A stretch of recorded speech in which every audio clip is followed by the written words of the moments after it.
Hello friends, मेरे story channel पे आप सभी का स्वागत है। मेरी आज की कहानी में है कि मैंने तुमसे शादी की है, तुम्हारी माँ को गोद नहीं लिया है। तुम्हें तो मेरे माता पिता की सेवा के लिए लाया गया है, उससे ज़्यादा तुम्हारा मेरा कोई रिश्ता नहीं। सुदेश के ये शब्द अभी भी मालिनी के कानों में गूंज रहे थे। ऐसे लग रहा था कि ये शब्द उसके खिलाफ साजिश कर रहे हों। बार बार उसके दिमाग में घूम घूम कर उसे हथौड़े मार रहे हों। सिर दर्द से फटा जा रहा था और आंखें रो रो कर लाल हो चुकी थी। पर उसकी पड़ी किसे थी? सब अपने अपने काम में व्यस्त थे। जेठ जेठानी, नंदोई सब अपने अपने घर जाने की तैयारी कर रहे थे। पति अमित अभी थोड़ी देर पहले ही यहाँ से रवाना हुए हैं। इतने में ननद सुनीता कमरे में आई और उससे बोली, भाभी कब तक यूँ आंसू बहाती रहोगी? भाई तो सीधा सीधा जवाब दे गया कि वो तो तुम्हें माँ बाप की सेवा के लिए लाया है, तो अपना फ़र्ज़ निभाओ। जब तक माँ पापा है तब तक ही तुम यहाँ पर हो, उसके बाद तो भैया तुम्हें अपने साथ ले ही जाएंगे। इतने में जेठानी मेघा भी कमरे में आ गई और आते से ही बोली, अरे हम लोग जा रहे हैं, कम से कम मुस्कुराते हुए चेहरे से विदा कर दो। क्यों बेवजह की मनहूसियत फैला रही हो? पति बाहर कमाने ही तो गया है, वापस लौट कर भी आ जाएगा, और कमाएगा नहीं तो तुम लोगों को खिलाएगा क्या, जो वे बेवजह का तमाशा कर रही हो? कोई पहली बार तो गया नहीं है जो इतना नाटक कर रही हो। लेकिन मालिनी अपने पलंग से उठकर खड़ी भी नहीं हुई। सबको लग रहा था जैसे उसे कुछ पता ही ना हो। तब तक सासू माँ कमला जी भी कमरे में आ गई। आते ही गुस्से में बोली, अरे ये क्या रोनी सूरत बना रखी है? अब पति कमाने भी नहीं जाएगा क्या? चुपचाप से उठ और इन दोनों को भी खुशी खुशी रवाना कर। आखिर मालिनी नहीं उठी तो ये देखकर तीनों तमतमाती हुई खुद ही बाहर आ गई। ननद और जेठानी तो अपना अपना सामान उठाकर अपने अपने पतियों की गाड़ियों में जाकर बैठ गई। थोड़ी देर बाद दोनों कारों के वहाँ से रवाना होने की आवाज़ आई। इधर कमला जी भी दरवाज़ा बंद कर कमरे में आई और मालिनी को डांटने लगी, ये क्या नाटक लगा रखा है बहू? घर में बच्चे आए थे, तुमने उनसे ठीक से बात तक नहीं की और अजीब जिद लगा कर बैठी हुई हो कि पति के साथ जाना है। अरे पूरी ज़िंदगी उसी के साथ तो रहना है तुझे। कुछ दिन हमारी सेवा कर लेगी तो कुछ बिगड़ नहीं जाएगा तेरा। अब चुपचाप उठ और रसोई की सफाई कर दे, पूरी रसोई बिखरी पड़ी है। आजकल की बहुओं को तो सास ससुर की सेवा करते ही रोना आता है। ना खुद सेवा करती हैं, ना अपने पति को ही करने देती है। मुंह उठाकर कह देती है कि पति के साथ रहना है, जैसे पति के अलावा कोई है ही नहीं। परिवार तो जाए भाड़ में उनकी बला से। कहती कहती कमला जी भी कमरे के बाहर निकल गई।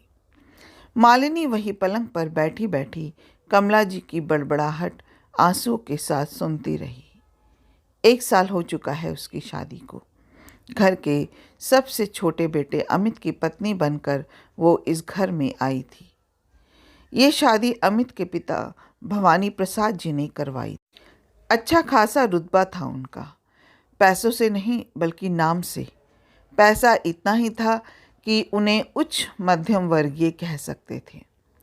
उन्होंने अपनी ईमानदारी से ज़िंदगी में नाम तो बहुत कमाया, पर उनके बच्चों को उनकी कद्र कभी नहीं थी। कभी उनके मान सम्मान का उन्होंने कभी ध्यान नहीं रखा। बच्चे तो ऐसे थे ही, बड़ी बहू मेघा भी ऐसी ही थी, पर वो तो अपने पति के साथ दूसरे शहर में रहती थी।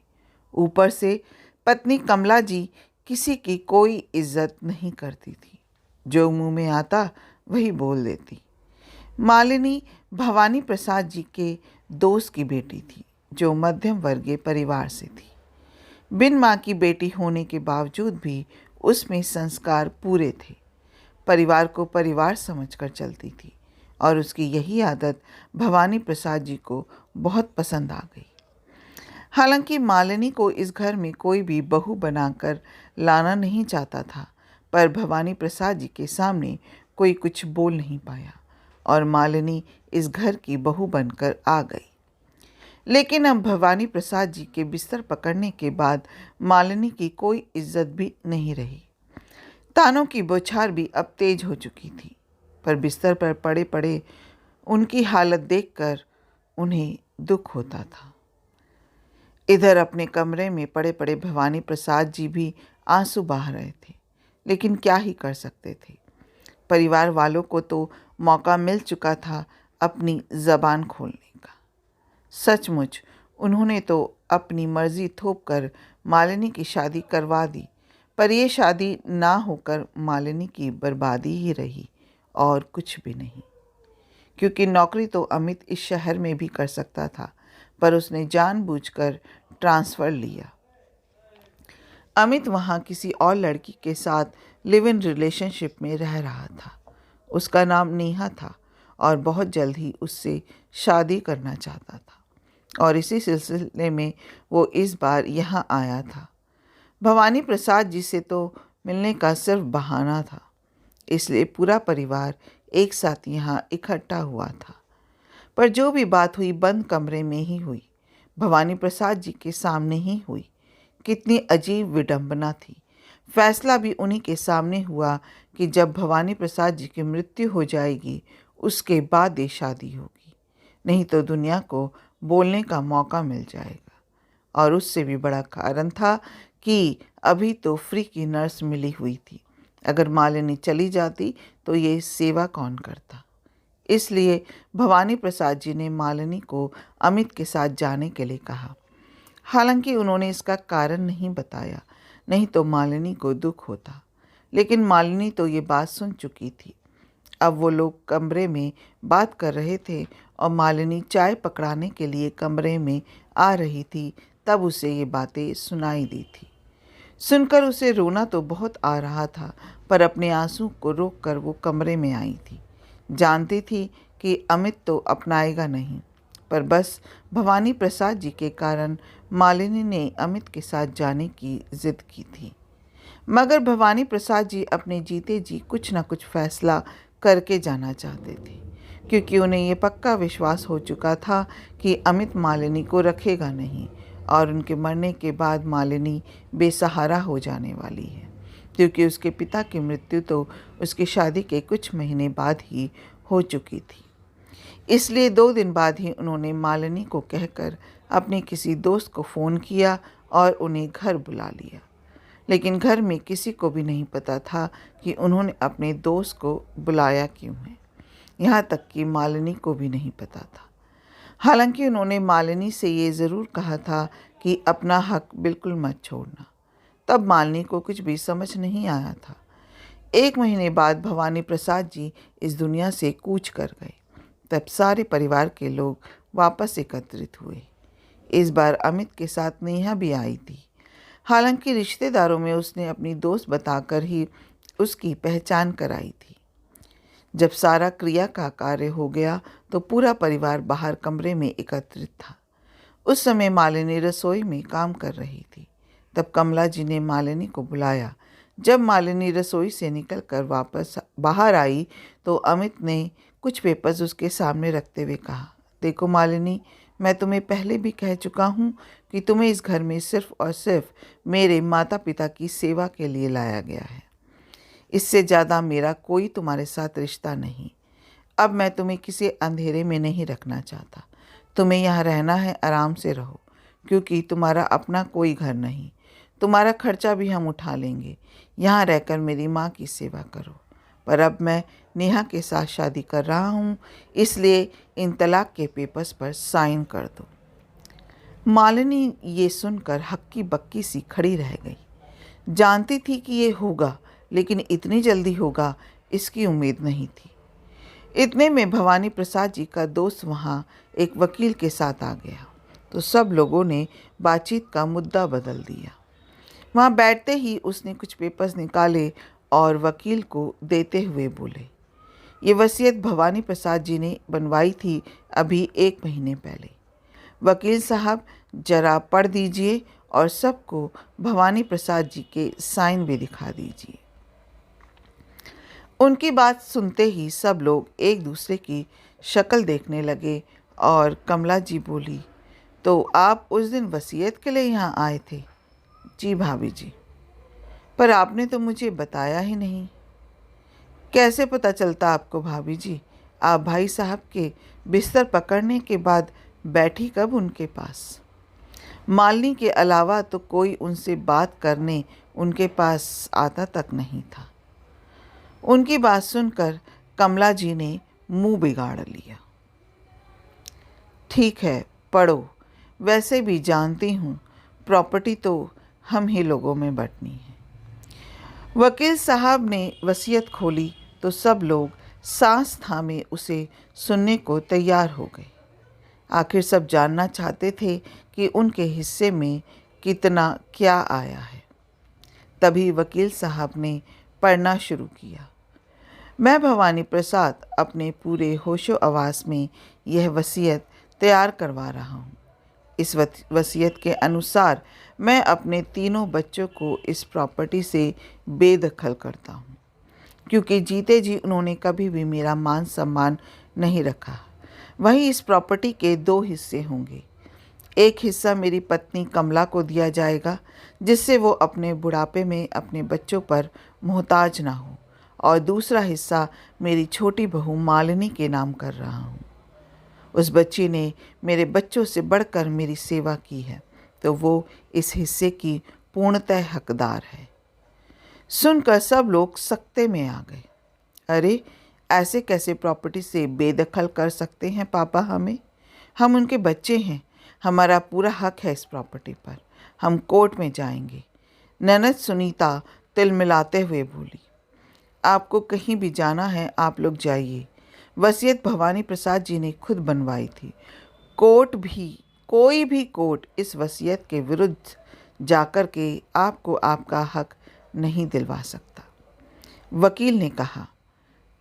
वकील ने ज़रूरी कागजात कमला जी को दिए और कुछ ज़रूरी कागजात जो कि मालिनी के नाम थे अपने साथ लेकर रवाना हो गए, ये कहकर कि ये पेपर्स बाद में हमसे ले लीजिएगा, आपको अभी पेपर्स नहीं दिए जाएंगे।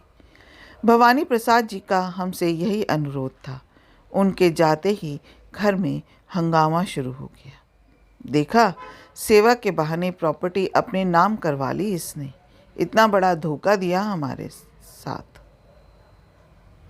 जेठानी मेघा बोली, क्यों री, यही बातें करने जा बैठती थी तो उनके पास। मेरे बच्चों का हक छीन रही है। शराफत से इनका हक वापस कर दे। तेरा इस प्रॉपर्टी में कोई हिस्सा नहीं है। कमला जी बोली, हाँ मालिनी, वो प्रॉपर्टी तुम वापस करो और तलाक के पेपर पर साइन करो। बस बहुत हो गया। हम मानते हैं कि तुम्हारे पास कुछ नहीं है, इसलिए ऑफ़र कर रहा हूँ कि यहाँ रहकर माँ की सेवा कर लेना। हम तुम्हारा खर्चा उठा लेंगे। अमित ने बड़ी बेशर्मी से कहा। उसकी बात सुनकर मालिनी को गुस्सा आ गया। मैंने तुमसे शादी की थी, तुम्हारी माँ को गोद नहीं लिया था जो तुम ये बात कह रहे हो। और किस हक से कह रहे हो कि मेरे पास अब कुछ नहीं है? मेरे पास इस प्रॉपर्टी का आधा हिस्सा मौजूद है। पापा जी ने कहा था कि अपना हक बिल्कुल मत छोड़ना, तो उसे मैं बिल्कुल नहीं छोड़ूंगी। मैं अपना भला बुरा खुद देख लूँगी। अच्छा, तो तू यहाँ से मेरे बच्चों का हक लेकर जाना चाहती है? ऐसा तो मैं होने नहीं दूंगी।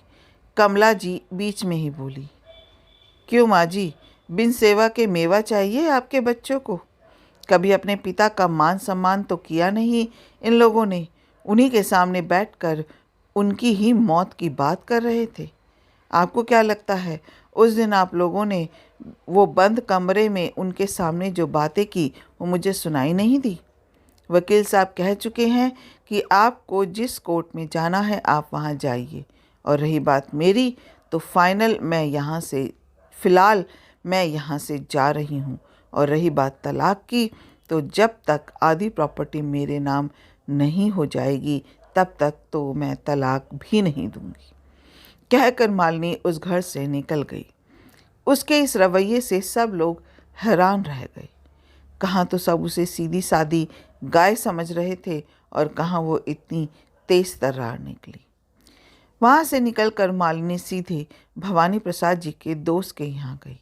कुछ दिनों बाद जब प्रॉपर्टी का आधा हिस्सा उसे मिल गया, उसके बाद ही उसने तलाक के पेपर पर साइन किए। एक छोटा सा फ्लैट खरीदकर उसी में रहने चली गई। साथ ही अब जॉब भी करने लगी थी और आत्मनिर्भर हो चुकी थी। लेकिन यहाँ कमला जी बिल्कुल अकेली रह गई, क्योंकि कोई भी बेटा उनकी जिम्मेदारी लेने को तैयार नहीं था। अपना कीमती समय देने के लिए दिल से शुक्रिया। अगर आपको ये कहानी अच्छी लगी हो तो एक लाइक कीजिएगा, शेयर कीजिएगा और मेरे चैनल को सब्सक्राइब करना मत भूलिएगा। फिर मिलते हैं एक नई कहानी के साथ। जय हिंद।